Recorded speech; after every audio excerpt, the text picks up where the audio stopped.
difícil. Gênesis, capítulo muito mais difícil ainda, irmãos. Capítulo de número 1, versículo de número 1. Estou alegre, irmãos, de estar nesta noite juntamente com meu irmão, adorando a Deus. Estamos nos vendo hoje, né? Depois que nós casamos, irmãos, vai cada um do lado. Estamos nos vendo agora. Eu fico muito feliz, irmãos. São alguns anos, né? Vou falar a idade porque alguns anos nós já caminhamos juntos, irmãos. E graças a Deus, Deus tem nos dado vitória. Quero deixar bem, irmãos, versículo da Bíblia que está lá em Gênesis 25. Diz, irmãos, que Isaac orou por Rebeca. Rebeca não podia ter filhos. Diz que ele orou. Rebeca concedeu. Só que diz que havia uma briga, um tumulto no ventre de Rebeca. Rebeca então foi indagar ao Senhor: Senhor, mas por que assim? Deus falou assim: olha, porque no seu ventre tem duas nações, se dividirão em dois povos, e o maior servirá ao menor. Eu fico feliz, irmãos, porque ele nasceu primeiro, e eu sou o menor. Mas outra coisa, irmãos, na estatura eu sou maior que ele. Então eu vou servindo ele, ele vai servindo a mim, irmãos, nós dois vamos para o céu. Assim. Gênesis capítulo de número 1, versículo de número 1. Diz assim a palavra do Senhor: no princípio criou Deus os céus e a terra era sem forma e vazia, e havia trevas sobre a face do abismo, e o Espírito de Deus se movia sobre a face das águas. E disse Deus: haja luz, e houve luz. E viu Deus que era boa a luz, e fez Deus separação entre a luz e as trevas. E Deus chamou a luz dia, e as trevas chamou noite. E foi a tarde e manhã o dia primeiro. Amém. Amém. Este texto, irmãos, dessa semana, orando a Deus, Deus colocou esse texto no meu coração e desde o princípio da semana, irmãos, isso veio ardendo no meu coração, e quando os irmãos me comunicaram que eu estaria aqui falando com os irmãos, só confirmou aquilo que Deus tinha colocado no meu coração. Porque aqui, irmãos, até aqueles que não são muito conhecedores da Bíblia, até aqueles que não fazem parte da igreja, eles conhecem esta parte da Bíblia. A criação é algo muito falado, muito discutido, mesmo fora das paredes da igreja. E aqui, irmãos, nós vemos Deus no seu primeiro ato de criação. Nós sabemos que Deus intentou no seu coração criar e formar tudo que há na terra, da qual nós fazemos parte hoje.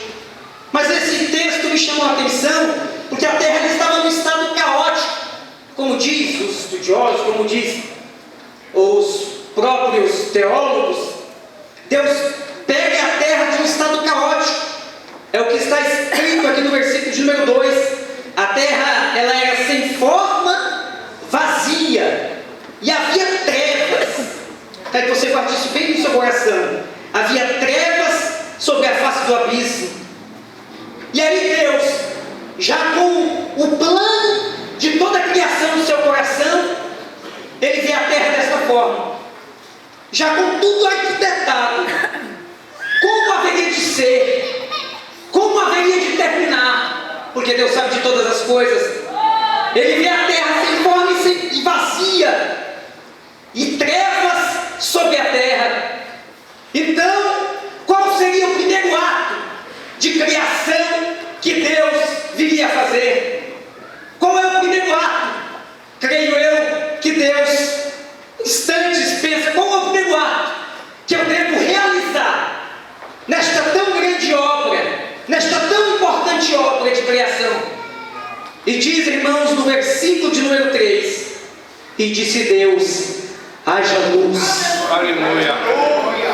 Eu quero falar para os irmãos nesta noite, irmãos, sobre a luz. Porque a luz, irmãos, nesta noite, eu quero falar para os irmãos, é um fator indispensável a toda a vida. A luz é um fator indispensável a toda a vida. Deus, ele para e pensa: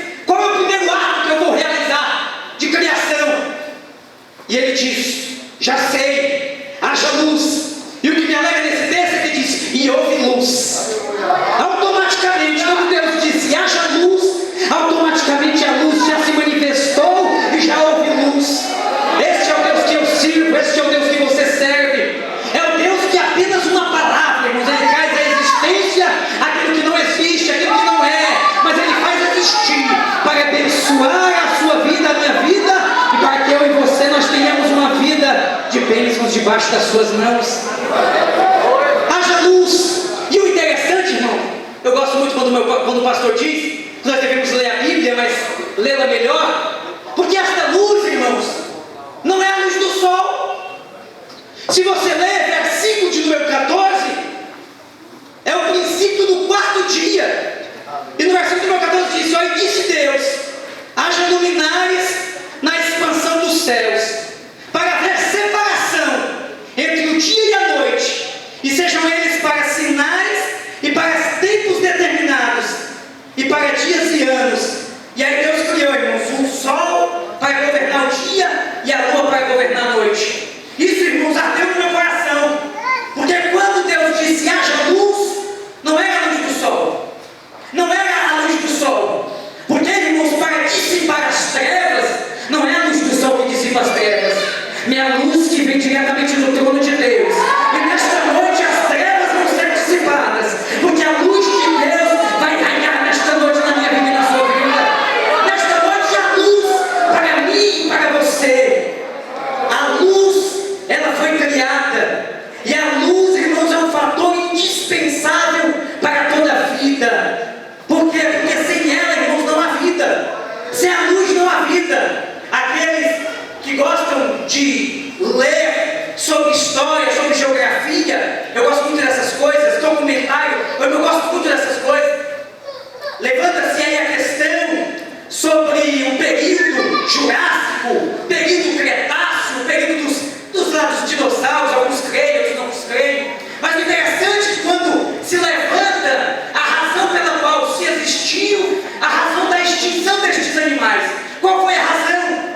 A grande especulação e aquilo que é mais exato em se falar é porque caiu uma pedra, um grande meteoro na Terra. Diz que levantou-se uma poeira grande, levantou-se uma nuvem muito grande de poeira. Diz que essa poeira tapou a luz do sol. Diz que por ser tapada a luz do sol, diz que tudo que havia vida na Terra, por não haver luz solar, já começou a morrer. Todas as plantas morreram, e aquilo que era alimentação para os animais já não tinha. Alguns animais morreram naquele exato momento, outros morreram por falta de alimento. Ou seja, nós observamos a importância da luz. Nós sabemos que, os irmãos que moram em apartamento, se você tem uma planta dentro do seu apartamento e você coloca ela num determinado lugar, você pode observar que ela vai crescer para o lado onde está vindo a luz, porque a luz ela é necessária para a produção de vida. A luz ela produz calor. Oi, irmãos, eu que sou nordestino, eu sou lá do Ceará, e agora de lá 32 graus, quando tem um calor, quando eu estou no sol, é uma alegria muito grande. Coisa boa é o calor, irmãos. Nós passamos de um dia tenebroso, de um dia de chuva, um dia de frio, como muitas vezes nós temos aqui. De repente você amanhece de manhã, está aquele dia ensolarado, o seu sorriso abre, o seu coração se dilata. A luz ela produz calor. Pode ver essas coisas, ela produz vida, ela produz calor.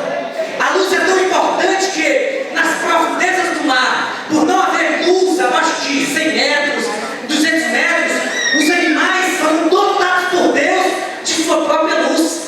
Aqueles pequenos seres, eles produzem a sua própria luz no fundo do mar. Razão pela qual a luz é tão importante. A luz produz vida, a luz produz calor, a luz ela produz visibilidade. Razão pela qual nós temos os nossos olhos.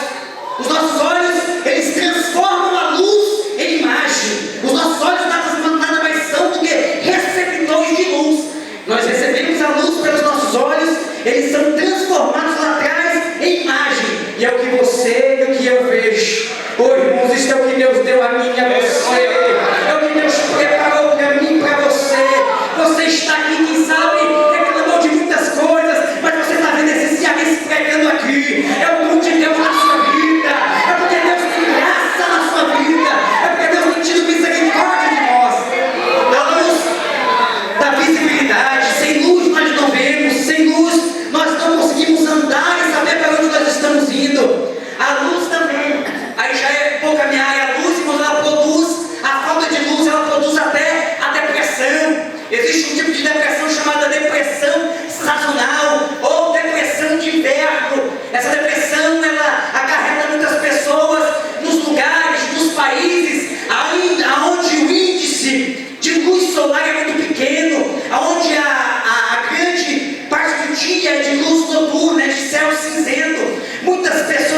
países são acometidos de depressão, porque por causa que falta luz, lhe falta alegria, o dia está cinzento, não há alegria para ele, e produz-se esta depressão, esta falta de alegria, esta falta de vigor.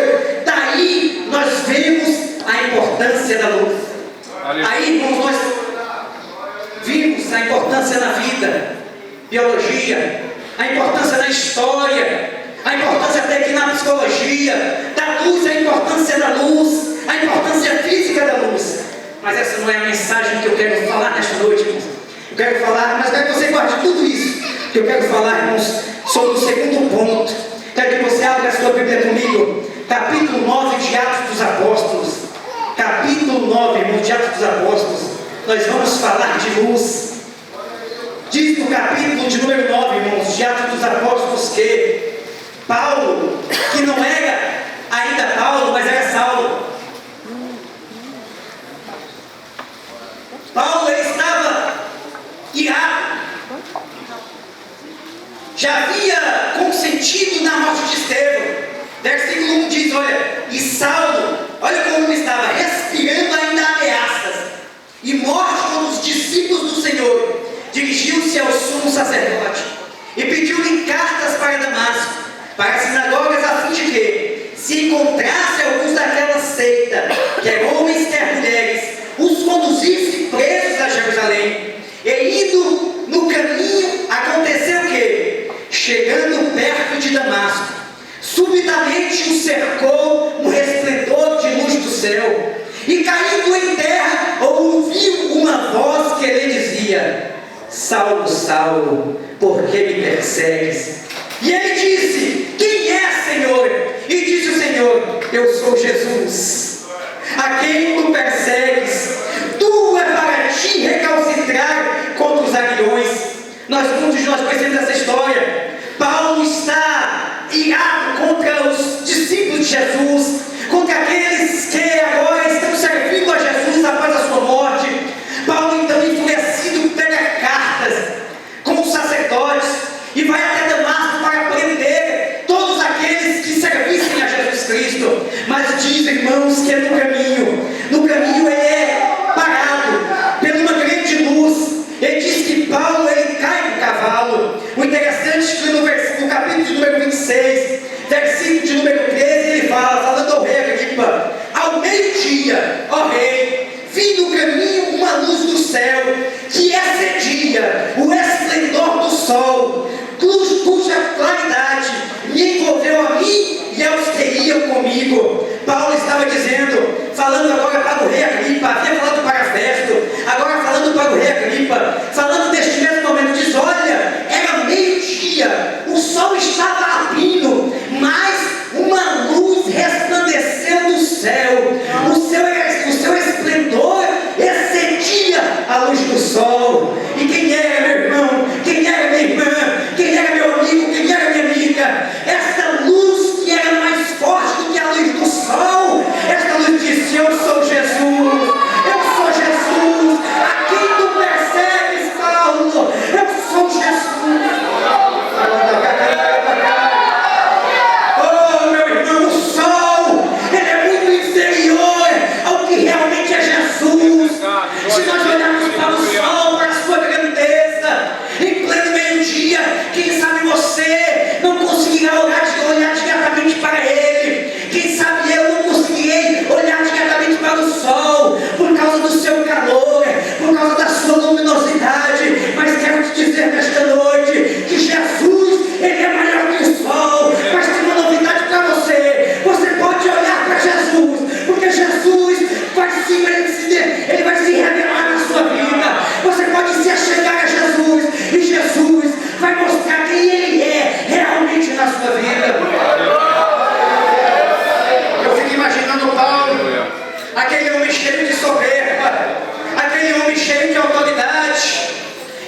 valor, mas um dia nós conhecemos a Jesus, um dia nós ouvimos falar de Jesus, e nós reconhecemos que nós não éramos nada, e que nós precisávamos de Jesus. O que faz importante é que todos os dias eu olho para todos aqueles anos que ficaram para trás e vejo que eu estou na mesma condição, eu vejo que eu continuo na mesma condição, desde o dia que eu aceitei Jesus, embriagado, desde o dia que eu aceitei Jesus para fugir dos vícios, eu continuo da mesma forma, eu não vivo sem Ele, eu preciso dEle, Ele é a luz que ilumina a minha vida, Ele é o que eu preciso todo dia, quando eu acordo, quando eu estou trabalhando, junto da minha família, eu preciso de Jesus em todos os momentos da minha vida. Nesta noite, Jesus, Ele quer te dizer, ou melhor, Ele está te dizendo que Ele é o que você precisa em todos os momentos da sua vida. Muitas são as situações que nós passamos, dificuldades junto à família, queira doença, queira relacional, queira outras questões, financeira, mas Jesus, Ele pode mudar a história da sua família. No seu trabalho, dificuldades no trabalho, às vezes em relação ao seu superior, às vezes em relação ao serviço, mas Jesus pode mudar a situação onde você trabalha. Na escola onde você estuda, quem sabe as coisas não estão entrando na sua cabeça, quem sabe é porque você está pensando em coisas que não deveria pensar, mas Jesus, Ele quer mudar a história da sua vida também. Nesta noite, Jesus, Ele quer fazer parte de todas as áreas da minha e da sua vida. Razão pela qual Paulo, capítulo 3, versículo 8 de Filipenses, vai dizer: olha, tudo que eu tinha, judeu, eu era tribo de Benjamim, eu era eleito, eu era irrepreensível, mas eu considero isso tudo esterco, para que eu possa ganhar a Cristo, para que eu possa estar com Ele. Isso não vale nada para mim. Meu irmão, minha irmã, você pode ter tudo, nós podemos ter tudo, mas nada é superior a Jesus na minha vida e na sua vida. Nada pode se elevar ao escalão maior do que Jesus na minha e na sua vida. Esta noite, nós precisamos entender, nós precisamos reconhecer que sem Jesus nós não temos condição de ter uma vida com alegria, com paz, com esperança. É o que Paulo disse. É por isso que ele, aquele que era perseguidor, tornou-se perseguido, mas com alegria, mas com gratidão. Era apedrejado, mas estava glorificando a Jesus. Ele era açoitado, mas estava glorificando a Jesus. Ele era perseguido, mas estava glorificando a Jesus. Isto é uma lição de história para mim e para você. Nós precisamos de Jesus. Qual é a sua condição? Não é a minha condição que estou vivendo no momento, que pode te afastar de Cristo. Paulo mesmo disse: olha, nem espada, nem a morte, nada pode nos separar do amor de Cristo. Nada, meu irmão, porque Cristo não te deixa, Cristo não me deixa. Ele disse: olha, aquele que o Pai me deu, Ele vai vir a mim, e eu de maneira nenhuma vou lançar Ele fora, eu de maneira nenhuma vou lançar ela fora. Nesta noite, meu irmão, minha irmã, Jesus Cristo quer estar pertinho de você, Jesus quer estar pertinho de nós, porque Ele é a nossa alegria, Ele é o nosso grandíssimo galardão. Paulo, ele vê essa luz, e o interessante é que isso me faz entender que é aquilo que João viu. Capítulo 1 do Evangelho de João, a partir do versículo 6, diz: olha, eu vi um homem enviado de Deus, cujo nome era João. Esse João, falando do outro João, João Batista, este veio para testemunho, para que testificasse da luz, para que todos crescem por ele. Não era ele a luz, mas veio para que testificasse da luz, dizendo: olha, João Batista, ele não era luz, mas ele veio para testificar da luz. Mas que luz? E aí, versículo de número 9 fala: ali estava a luz verdadeira, que alumia a todo homem que veio ao mundo. Aleluia. Ele veio apenas para testificar da luz que estava ali. O Cordeiro de Deus, como ele mesmo disse, que tira todo o pecado do mundo. Esta é a luz verdadeira, que alumia a todo homem que vem ao mundo. Esta luz, ela é Jesus. O próprio Jesus, no capítulo 8 de João, versículo de número 12, capítulo 8 de João, versículo de número 12, diz assim: eu sou a luz do mundo, quem me segue não andará em luz da vida. Glória a Deus. E aqui, irmãos, nós podemos resumir tudo aquilo que eu disse anteriormente sobre a luz natural.